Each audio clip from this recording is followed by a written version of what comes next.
안녕하십니까. 복음 오직 예수 유튜버 시간입니다. 오늘은 지난주에 이어서 예수 그리스도의 다시 오심, 재림의 큰 증거 두 번째 시간을 하도록 하겠습니다. 첫 번째 시간은 큰 재난에 대해서 이야기했었죠. 두 번째 시간인데요. 오늘 말씀도 예수님께서 직접 말씀하신 재림의 징조들이 나온 마태복음 24장 말씀을 가지고 하도록 하겠습니다.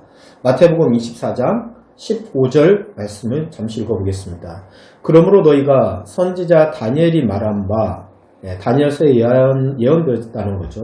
멸망에 가정한 것이 거룩한 곳에 선 것을 보거든, 이렇게 말씀하고 계십니다. 그게 굉장히 큰 징조라는 거죠. 그 중에서 오늘은 거룩한 곳에 선 것을 보거든, 이 말씀 한 구절만 갖고 오늘 잠시 나눠보도록 하겠습니다. 그러면 선지자 다니엘서에 이것이 어떻게 써져 있는가 한번 잠시 볼까요? 선지자 다니엘서, 구약이죠. 구약, 다니엘서 9장 27절에 보면 이렇게 나와져 있습니다. 그러므로 장차 많은 사람들과 더불어 한 이래 동안에 언약을 굳게 맺고, 한 이래 동안은, 이래는 7을 가리키죠. 7. 한 이래 동안은 7년을 가리킵니다. 그래서 많은 사람들이 7년 대환란 이야기하고 있죠. 여기서 기원하고 있는 건데요. 7년 대환란, 7년 동안에 언약을 굳게 맺고, 이 언약은 보통 우리가 이 중동의 평화협정을 보통 이야기를 많이 하고 있습니다. 이 평화협정을 맺고, 그가 그 이래의 절반의 제사와 예물을 금지할 것이며, 즉 이 7년 중 반절, 3년 반이겠죠. 반절 동안 제사와 예물이라 하는 것은 뭡니까? 제사와 예물은 옛날 구약시대의 일이잖아요. 근데 구약시대의 그 제사와 예물은 지금 행하고 있나요? 안 행하고 있나요? 없어진 지 오래됐죠. 그죠? 마지막 성전이 파괴되고 지금 그곳에서는 오히려 이슬람 서원이 세워져 있죠. 근데 그곳에 절반 제사와 예물이 다시 행해진다는 건 그렇게 예언되어 있습니다. 다니엘서 같은 말씀에 11장 31절에도 이렇게 나와져 있습니다. 군대는 그 외 우편에 서서 성소 곧 견고한 곳을 더럽히며, 이게 뭐라고 나와져 있습니까? 성소라고 나와져 있습니다. 즉 성전이 세워진다는 것이지요. 지금 성전이 있습니까? 없습니까? 이스라엘 하나님을 섬기는 성전은 파괴된 지 오래됐고 없습니다. 근데 그곳에 성소, 곧 견고한 곳에 매일 드리는 제사가 다시 세워진다는 것입니다. 근데 현실적으로 보면 불가능하죠. 왜냐하면 그 자리에 바로 옆이라고 이야기하고 있는데, 이슬람 서원, 황금동으로 되어 있는 거 있잖아요. 지붕이 동그랗게 되어 있는, 그거는 지금 이스라엘 3대 성지 중 하나로 되어져 있죠. 거기 가서 예배를 보고 있죠, 이슬람들은. 근데 그곳이 바로 예루살렘 성전이었거든요. 바로 옆으로 알고 있는데, 그곳에 제사가 아마 다시 되어진다는 거겠죠. 마지막 7년 대환란 직전에 그게 이루어질 것입니다. 그렇게 예언되어져 있는 것이지요. 그 다음에 또 다니엘서 12장 11절에도 이렇게 되어져 있습니다. 매일 드리는 제사를 폐하며, 이렇게 되어져 있습니다. 매일 드리는 제사가 그곳에서 이루어진다는 것입니다. 제사는 어떻게 드리는 건가요? 구약에 동물, 황소나 소를 각을 떠서 드려지는 제사지요. 현대에 그걸 한다는 것은 상식이 됩니까? 상상이 안 되죠. 근데 그런 구약의 제사가 다시 이루어진다는 거예요. 저희가 알기로 이미 구약의 제사를 이루는 모든 준비가 되어져 있다는 걸로 알고 있습니다. 그리고 옛날에 그 성전을 다시 복원시킬 모든 설계도 되어져 있고, 저희가 알기로는 그 당시 성전에 있던, 지성소에 있던 물건들이 있죠. 그 부분들을 다 찾아놨다는 것도 알고 있습니다. 어쨌든 많은 준비가 되어져 있다는 뜻이죠. 매일 드리는 제사가 다시 행해지면 그거는 예수님의 재림의 굉장히 분명한 증거 중에 하나고 성소가 생기면 분명한 증거 중에 하나라는 거죠. 그때는 이미 7년 대환란이 시작됐다고 볼 수가 있는 거죠. 그렇게 보시면 될 겁니다. 그러면 더 구체적으로 이것을 더 구체적으로 이야기하고 있는 데는 마지막 요한계시록에 나와져 있습니다. 요한계시록의 11장 1절로 3절에 보면 이 이야기가 굉장히 조금 더 구체적으로 나와져 있습니다. 1절에 이렇게 되어 있습니다. 11장 요한계시록 또 내게 지팡이 같은 갈대를 주며 말하기를 일어나서 하나님의 성전과 제단과 그 안에서 경비한 자들을 측량하되 여기 뭐라고 나와져 있습니까?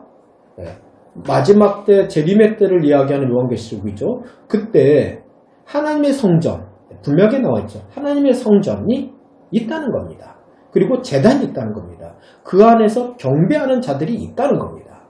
그것을 측량하라고 그랬습니다.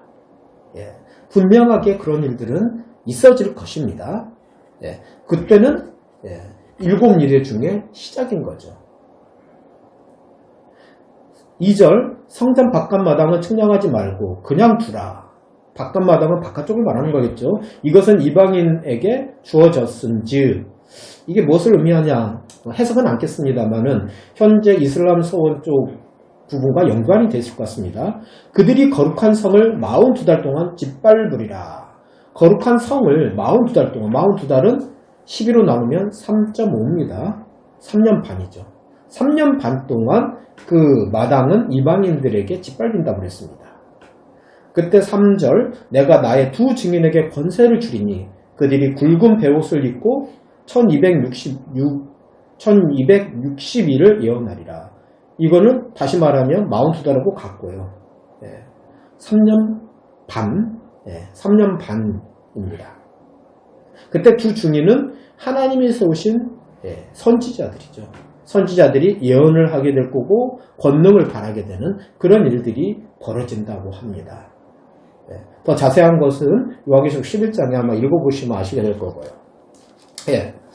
오늘 말씀에 보면은 마지막 큰 증거 중에 제가 두 번째로 이야기했는데 그 두 번째는 성전이 세워질 것이고 평화협정이 맺어질 것이고 그 성전은 예루살렘 그 자리입니다. 옛날에 있던 그 자리 그대로. 거기서 신기하게도 구약의 제사가 다시 행해질 것이고 그것이 3년 반 동안 있어질 것입니다.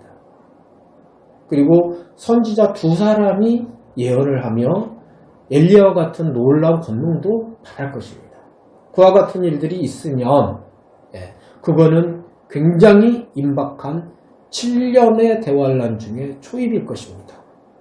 그것을 보실 때 그거는 매우 가까이 주님이 오셨다는 것을 아시면 될 것입니다.